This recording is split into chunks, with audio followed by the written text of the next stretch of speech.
Assalamualaikum warahmatullahi wabarakatuh. Salam sejahtera untuk siswa yang beragama lain. Pada kesempatan kali ini, saya akan berikan materi mengenai database server dengan KIKD, yaitu mengevaluasi database server. Materi ini adalah materi kelas 12 TKJ. Apa yang kamu pahami mengenai database server? Database server itu adalah sebuah program komputer yang menyediakan layanan pengolahan basis data dan melayani komputer atau program aplikasi berbasis data yang menggunakan model client server. Yang dimaksud server di sini itu adalah pengelola, dan klien ini adalah pengguna atau usernya. Oke, fungsi dari database ini terbagi 5 ya. Yang pertama yaitu mengkelompokkan data untuk mempermudah identifikasi data. Database ini menyediakan data yang sesuai dengan permintaan user terhadap suatu informasi dengan cepat dan akurat. Nah, di sini bisa dicontohkan bahwasannya ada petugas bank, dia tidak mungkin mencari seorang nasabah ya yang mengalami permasalahan, apakah rekeningnya itu terblokir atau bagaimana ya. Nah, dia otomatis membutuhkan software atau program yang mana dapat mencari data nasabah itu secara cepat ya, kendalanya di mana, seperti itu. Ini fungsi dari database yang pertama. Yang kedua yaitu menghindari adanya duplikasi data dan inkonsistensi data. Software DBMS ini sebagai software untuk menjalankan database komputer mempunyai kemampuan menginformasikan kepada user atau pengguna pada saat kita inputkan data. Apabila data yang diinputkan sudah ada dalam database, otomatis data tersebut akan keluar ya. Seperti itu. Yang ketiga yaitu memudahkan dalam menyimpan, mengedit, menghapus, menginput, dan mengakses data. Nah, di sini kemudahan seperti itu bisa diperoleh pada saat kamu mengoperasikan program, contohnya aja lah program Word ya, kamu menginginkan bagaimana sih cara membuat tabel, oh ternyata keliru, terus tabel tersebut dihapus ya. Program Office seperti Word tadi otomatis dia punya memori data ya, database itu perintahnya seperti itu, otomatis dia akan menghapus. Yang keempat yaitu menjadi sebuah solusi dalam proses penyimpanan sebuah data, terutama data yang memiliki ukuran besar. Nah, nanti yang poin 4 ini akan saya contohkan ya.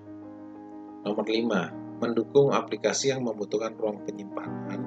Hampir semua aplikasi modern membutuhkan ruang yang besar untuk menjalankan fungsinya secara optimal.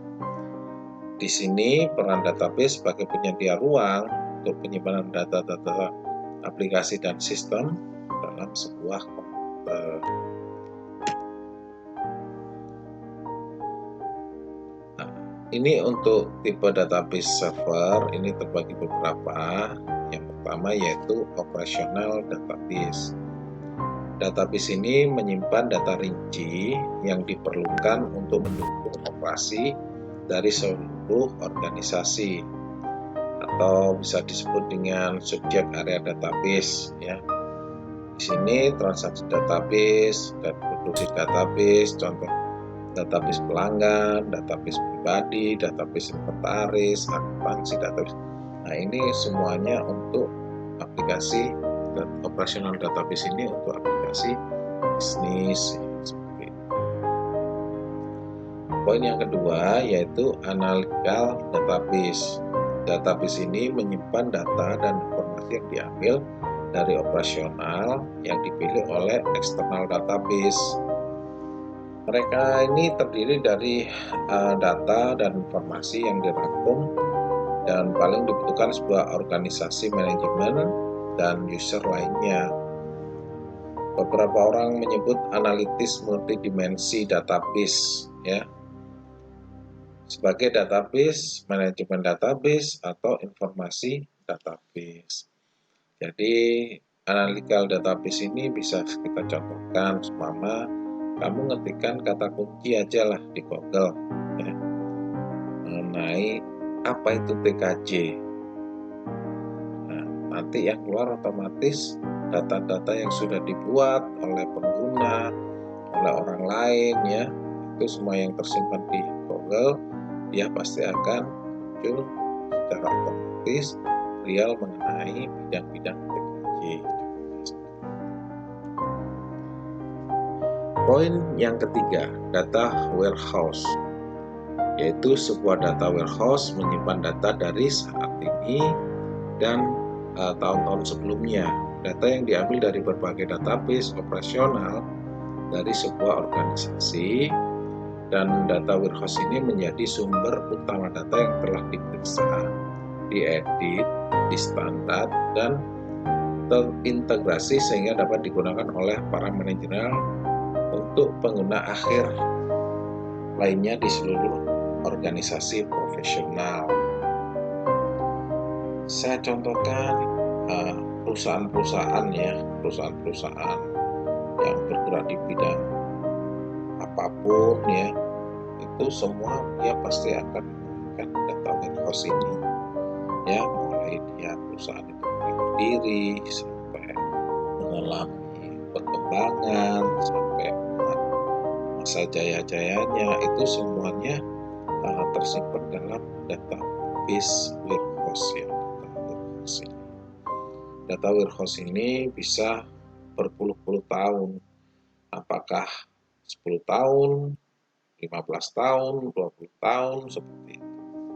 Ya, jadi waktu yang cukup lama untuk menyimpan sebuah data. Yang keempat, distribute database. Ini adalah database kelompok kerja lokal dan departemen di kantor regional, kantor cabang, pabrik-pabrik, dan lokasi kerja lainnya. Distributed database ini intinya itu adalah database lingkup lokal yang mana user seumpama dia kepingin mengurus data di gedung A dan gedung B seperti itu, dia bisa terintegrasi database ya, dan hanya digunakan untuk intinya itu adalah pengguna sendiri ya. Berikutnya yang nomor 5 adalah end user database. Database ini terdiri dari berbagai file data yang dikembangkan oleh end user di workstation mereka. Contoh dari ini adalah koleksi dokumen dalam spreadsheet, workpressing, dan bahkan download file. Jadi program-program di komputer, di website, ataupun bahkan kamu membuat aplikasi di Excel contohnya. Nah, di Excel itu kamu kepingin mengkoneksikan database-nya, itu bisa. Ya. Oke, nomor 6, external database. Database ini menyediakan akses ke eksternal data milik pribadi online tersebut untuk biaya kepada pengguna akhir dan organisasi dari layanan komersial. Akses kekayaan informasi dari database eksternal yang terdiri dari untuk biaya dari layanan online komersial dan dengan atau tanpa biaya dari banyak sumber di internet. Jadi yang dimaksud external database ini para pengguna internet ya, pembuat website dalam mengaplikasikan websitenya ya, sehingga bisa terkoneksi otomatis ya, itu menggunakan database juga seperti itu. Nah, kegiatan itu disebut dengan external database. Oke, nomor 7, hypermedia database and on the web. Ini adalah kumpulan dari halaman-halaman multimedia yang saling berhubungan di sebuah situs web. Mereka terdiri dari homepage dan halaman hyperlink, dari multimedia atau campuran media seperti teks, grafik, gambar, foto, klip, video, atau audio, dan lainnya. Intinya itu adalah aplikasi yang saling terkoneksi ya, website yang saling terkoneksi. Nomor 8, navigational database. Dalam navigasi database, queries menemukan benda terutama dengan mengikuti referensi dari objek lain. Jadi seumpama kamu membuat sebuah karya itu dibuat hak cipta, ya, daftarkan hak cipta. Nah, suatu ketika karyamu itu diambil sama orang lain, otomatis akan terekam. Intinya orang yang mengambil data kamu tadi itu bisa terlacak seperti itu. Oke, nomor 9, in-memory database. Database di memori utama bergantung pada memori utama untuk penyimpanan data komputer. Ini berbeda dengan sistem manajemen database yang menggunakan disk berbasis mekanisme penyimpanan. Database memori utama lebih cepat daripada dioptimalkan disk database sejak optimasi algoritma internal jadi lebih sederhana dengan sedikit CPU mengeksekusi instruksi. Nah, ini di komputer itu ada beberapa memori ya. Untuk yang memori internal ya, ada memori eksternal. Untuk yang internal ini dia akan menyimpan data atau instruksi dari pengguna baik komputer, PC, HP, itu semua akan tersimpan di memori database ini. Sehingga suatu ketika jika instruksi itu dieksekusi, dia akan menampilkan apa yang diinginkan seperti itu. Yang ke-10, document oriented database. Document oriented database merupakan program komputer yang dirancang untuk aplikasi berorientasi dokumen. Sistem ini bisa diimplementasikan sebagai lapisan di atas sebuah database rasional atau objek database. Jadi sebagai lawan dari database rasional, dokumen berbasis database tidak menyimpan data dalam tabel dengan ukuran seragam kolom untuk setiap record. Jadi yang dimaksud dengan dokumen oriented database itu seperti itu ya. Jadi untuk masalah ini kebalikan daripada rasional ya, rasional tadi. Untuk oriented database ini memang komputer ini dirancang untuk aplikasi berorientasi dokumen ya. Jadi dalam sebuah perusahaan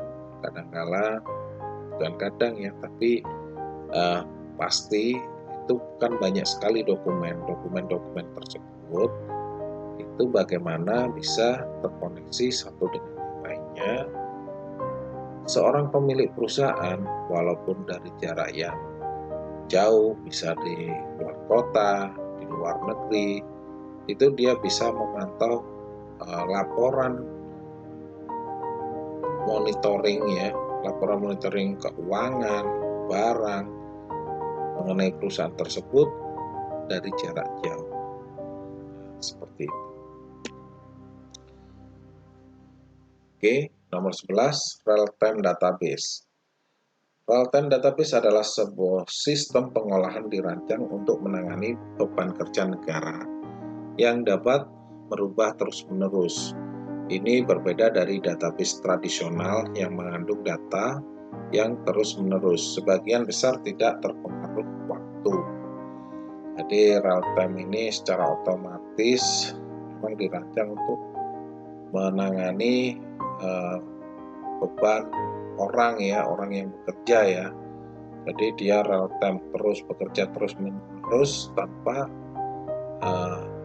dia diperintah untuk berhenti ya, seperti itu. Jadi real time ya, kelanjutan terus. Nomor 12 yaitu rational database, yaitu standar komputasi bisnis sejak tahun 2009. Rational database adalah database yang paling umum digunakan untuk saat ini, menggunakan meja untuk informasi struktur sehingga mudah untuk mencari. Jadi rational database ini dikenalkan tahun 2009, yang tadi juga sudah dijelaskan di poin berapa tadi ya, itu bahwasanya rational database ini dia membahas mengenai informasi struktur ya, informasi struktur sebuah perusahaan ya, untuk orang yang sakit. Kalau ini memang database rumah sakit ya, orang sakit ini dia riwayatnya sakit ini, rekam medisnya seperti apa, itu identik dengan rational database ya, standar komputasi bisnis sejak tahun 2009. Berikutnya, dari penjelasan yang sudah saya paparkan, setidaknya kalian harus paham software apa yang bisa digunakan untuk membuat database. Ini adalah Microsoft Access, dia adalah produk dari Microsoft Office ya. Nah, setiap versi itu pasti nanti ada MS Access. Ini sering juga digunakan ya. Berikutnya MySQL, yaitu database storage engine, banyak digunakan untuk programmer apalagi web developer ya. Ini kalau membuat web, buat apapun ya, program itu pasti juga yang menggunakan MySQL. Berikutnya SQL Server, yaitu database storage engine buatan Microsoft juga ya. Engine ini berbayar, akan tetapi Microsoft juga menyediakan yang gratis ya, Express Edition.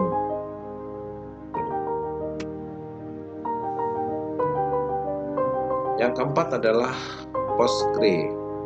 Database storage engine ini bersifat open source atau gratisan yang dikembangkan oleh berbagai developer di dunia untuk sintaks query PostgreSQL menggunakan ANSI SQL 89, 92, dan 99. Dan SQL Postgre ini sudah support joins, view, dan aggregasi. Oracle.